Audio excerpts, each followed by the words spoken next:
Hi.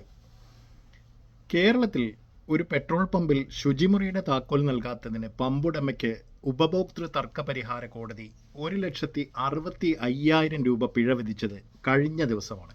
നിങ്ങൾ അറിഞ്ഞു കാണും എന്ന് കരുതുന്നു. ഏഴംകുളം ഈരകത്ത് ഇല്ലം വീട്ടിൽ അധ്യാപികയായ CL ജയകുമാരിയുടെ പരാതിയിലായിരുന്നു ഈ ഒരു നടപടി ഉണ്ടാകുന്നത്. എന്തായാലും കോഴിക്കോട് പയ്യോളിയിലുള്ള തൈനംകാലിൽ പെട്രോൾ പമ്പുടമ ാണ് ഈ ഒരു തർക്കപരിഹാര ഫോറം ഉത്തരവിട്ടത്. ഈ സംഭവം പല യാത്രികർക്കും പുതിയൊരു അറിവിലേക്കായിരിക്കും വെളിച്ചം വീശുന്നത്. കാരണം ഇന്ത്യയിൽ ഇത്തരത്തിൽ നിയമങ്ങളൊക്കെ നിലവിലുണ്ടോ എന്നുള്ള കൺഫ്യൂഷൻ അല്ലേ. പെട്രോൾ പമ്പുകൾ ശരിയായ ടോയ്ലറ്റ് സൗകര്യങ്ങളും മറ്റ് നിർബന്ധിത സേവനങ്ങളും നൽകാൻ വിസമ്മതിച്ചാൽ ലൈസൻസ് റദ്ദാക്കുന്നത് ഉൾപ്പെടെയുള്ള നടപടികൾ നേരിടേണ്ടി വരും. ഈ കാര്യം പല യാത്രികർക്കും അറിയില്ല എന്നുള്ളത് തന്നെയാണ് സത്യം. Petroleum and natural gas regulatory ബോർഡും അതേപോലെ മറ്റ് പ്രാദേശിക ഭരണകൂടങ്ങളും ഇന്ധന സ്റ്റേഷനുകൾക്ക് മാനദണ്ഡങ്ങൾ നിശ്ചയിക്കുന്നുണ്ട്. അത് നമ്മൾ കൃത്യമായി മനസ്സിലാക്കണം. അതിൽ ശുചിത്വം പാലിക്കുന്നത് ഉൾപ്പെടെ അവശ്യ സൗകര്യങ്ങൾ നൽകുന്നതും ഉൾപ്പെടുന്നു. ഈ മാനദണ്ഡങ്ങൾ പാലിക്കുന്നുണ്ടോ എന്ന് നോക്കിയാണ് ഈ സ്ഥാപനങ്ങൾക്ക് ലൈസൻസ് തുടക്കത്തിൽ നൽകുന്നത് തന്നെ. പക്ഷേ ഈ നിയമങ്ങളെക്കുറിച്ച് നമ്മളിൽ താരതമ്യേന ചുരുക്കം ചിലർക്ക് മാത്രമേ അറിയൂ എന്നുള്ളതാണ് ദൗർഭാഗ്യകരമായ യാഥാർത്ഥ്യം. മറ്റു പല കാര്യങ്ങളെക്കുറിച്ചും നമ്മൾ ഇതേപോലെ അറിയാൻ ശ്രമിക്കാറുണ്ട്. പക്ഷേ ഇത്തരത്തിൽ നമ്മുടെ നാട്ടിലുള്ള ഉപകാരപ്രദമായിട്ടുള്ള ഒരുപാട് നിയമങ്ങൾ നമ്മൾ മനസ്സിലാക്കേണ്ടിയിരിക്കുന്നു. എന്നാൽ പെട്രോൾ പമ്പുകളിൽ ടോയ്ലറ്റ് സേവനം മാത്രമല്ല സൗജന്യമായിട്ട് നൽകേണ്ടത്, മറ്റു ചില സേവനങ്ങൾ കൂടി ഉണ്ട് എന്നുള്ളത് നമ്മൾ കൃത്യമായിട്ടൊന്ന് മനസ്സിലാക്കി വെക്കുക. ഓക്കെ, നമ്മുടെ രാജ്യത്തെ എല്ലാ പെട്രോൾ സ്റ്റേഷനുകളിലും ലഭ്യമായ ചില സൗജന്യ സേവനങ്ങളെക്കുറിച്ച് നമുക്ക് വിശദമായിട്ട് ഒന്ന് നോക്കാം.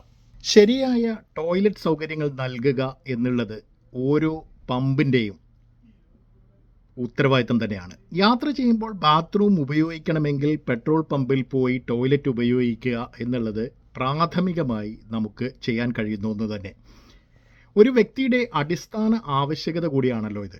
ഈ ആവശ്യം ഒരു പെട്രോൾ പമ്പ് ഉടമയ്ക്ക് നിരസിക്കാനേ കഴിയില്ല. ഒരു കാരണവശാലും ശുചിമുറിയും വിശ്രമമുറിയും ഉപയോഗിക്കാൻ നമ്മളെ, അതായത് ഉപഭോക്താവിനെ, അത് ആവശ്യപ്പെട്ട് ചെല്ലുന്ന ഒരാളെ അനുവദിക്കുന്നില്ലെങ്കിൽ, അഥവാ വൃത്തിഹീനമായ ഒരു ശൗചാലയം അല്ലെങ്കിൽ ഒരു ടോയ്ലറ്റാണ് നിങ്ങൾക്ക് അവിടെ കാണാൻ കഴിയുന്നതെങ്കിൽ പോലും നിങ്ങൾക്ക് അധികൃതർക്ക് പരാതി നൽകാനുമാവും. അതേപോലെ തന്നെ മറ്റൊരു സംവിധാനമാണ് ഫിൽട്ടർ ചെയ്തതും ശുദ്ധവുമായ കുടിവെള്ളം നൽകുക എന്നുള്ളതാണ്. ഇപ്പോൾ നമ്മൾ പലപ്പോഴും നീണ്ട കാർ യാത്രകളും മറ്റൊക്കെ നടത്തുമ്പോൾ ധാരാളം വെള്ളം നമ്മൾ ശരീരത്തിലോട്ട് ചെല്ലേണ്ടതുണ്ട് അല്ലേ. അപ്പോൾ ആ ഒരു അത്യാവശ്യകരമായ കാര്യം നമുക്ക് നിറവേറ്റാൻ പെട്രോൾ പമ്പുകളിൽ നിന്നും സൗജന്യമായി ശുദ്ധമായ കുടിവെള്ളം നൽകണമെന്ന് നിഷ്കർഷിക്കുന്നുണ്ട് എന്നുകൂടി മനസ്സിലാക്കുക. ഇത് നമുക്ക് ഈ ഒരു അവകാശം കൃത്യമായും പമ്പുകൾ പ്രൊവൈഡ് ചെയ്യേണ്ടതുണ്ട്. പെട്രോൾ പമ്പ് നിയമപ്രകാരം പോലും വെള്ളം സൗജന്യമായി നൽകണം എന്നുള്ളതാണ് കാര്യം.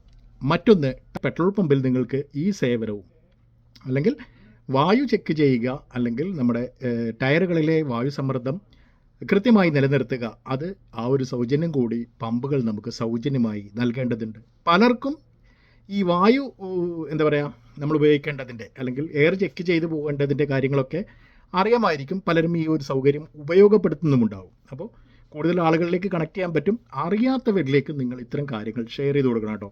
തിയേറ്ററുകളിൽ നമ്മൾ പോവുകയാണെങ്കിൽ അവിടെ നമുക്ക് മണൽ നിറച്ച ബക്കറ്റുകൾ കാണാനാവും. അതേപോലെ തന്നെയാണ് യഥാർത്ഥത്തിൽ പെട്രോൾ പമ്പുകളിലും നമുക്ക് കാണാനാവുന്ന മണൽ നിറച്ച ബക്കറ്റുകൾ. അതേപോലെ തന്നെ തീ കെടുത്താൻ ഉപയോഗിക്കുന്ന ഫയർ എക്സ്റ്റിങ്ക്വിഷറുകൾ എന്ന് പറയുന്ന ഉപകരണങ്ങളുണ്ടല്ലോ, അതും എല്ലാം കൃത്യമായി പമ്പുകളിൽ സജ്ജീകരിച്ചിരിക്കണമെന്നാണ്. അപ്പോൾ ഇപ്പോൾ ഒരു അഗ്നിബാധ ഉണ്ടാവുകയാണെങ്കിൽ തൊട്ടടുത്തൊരു പമ്പോ മറ്റോ ഉണ്ടെങ്കിൽ നമുക്ക് ഈ ഒരു പെട്രോൾ പമ്പിലെ ഈ ഒരു ബക്കറ്റ് മണലും അതേപോലെ അഗ്നിശമന സംവിധാനങ്ങളൊക്കെ നമുക്ക് ഇത്തരത്തിൽ ഉപയോഗപ്പെടുത്താനാവും. അത് സൗജന്യമായി തന്നെ ഉപയോഗപ്പെടുത്തണം. അപ്പോൾ അതിനു വേണ്ട സൗകര്യങ്ങൾ നമുക്ക് ഈ ഒരു പെട്രോൾ പമ്പിൽ നിന്ന് പ്രൊവൈഡ് ചെയ്യേണ്ടതുണ്ട്.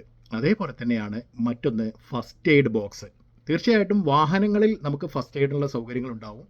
പക്ഷേ അതിൽ നിൽക്കാത്ത കാര്യങ്ങളിലേക്ക് വരുമ്പോൾ നമുക്ക് തീർച്ചയായിട്ടും വഴിയിൽ അപകടങ്ങൾ സംഭവിക്കുകയും പരിക്കേൽക്കുകയൊക്കെ ചെയ്യുമ്പോൾ ഈ പെട്രോൾ സ്റ്റേഷനുകളിൽ പ്രാഥമിക ചികിത്സയ്ക്കും സൗജന്യ ഡ്രസ്സിങ്ങിനും നമുക്ക് നിർത്താനായിട്ട് പറ്റും. ഇൻ കേസ് നമ്മുടെ വാഹനത്തിൽ അത് അവൈലബിൾ അല്ലെങ്കിൽ കൂടി നമുക്ക് ഇത്തരം പമ്പുകളിൽ ഇത് നമുക്ക് സൗജന്യമായിട്ട് ഉപയോഗപ്പെടുത്താനാവണം എന്നുള്ളതാണ് കാര്യം. ഓക്കെ, അപ്പോൾ ഇതും സൗജന്യമാണ് എന്നുള്ളത് ഒന്നുകൂടെ ഓർക്കുക, മറ്റുള്ളവരിലേക്ക് ഷെയർ ചെയ്യുക. അതേപോലെ തന്നെ മറ്റു സേവനങ്ങൾ എന്തൊക്കെയാണെന്ന് നമുക്ക് നോക്കാം. അപ്പോൾ ജനറലായിട്ട് പറയുകയാണെങ്കിൽ വേറെയും സേവനങ്ങൾ ഈ ഒരു കാര്യത്തിൽ വരുന്നുണ്ട്. അപ്പോൾ ഒരു അമ്മയ്ക്ക് മുലപ്പാൽ കുടിക്കുന്ന ഒരു കുഞ്ഞുണ്ടെങ്കിൽ കുഞ്ഞിന് മുലയൂട്ടാൻ ആവശ്യമായ ഫീഡിംഗ് റൂം ഇന്ധന സ്റ്റേഷനിൽ ഉണ്ടായിരിക്കണം എന്നുള്ളതാണ്. അതായത് ഈ പെട്രോൾ പമ്പ് അതും പ്രൊവൈഡ് ചെയ്യേണ്ടതുണ്ട്. നിയമപരമായി ഇത്തരം കാര്യങ്ങൾ പെട്രോൾ പമ്പുകൾ ശ്രദ്ധിച്ചിട്ടില്ലെങ്കിൽ വലിയ പിഴകളാണ് ഇവരെ കാത്തിരിക്കുക.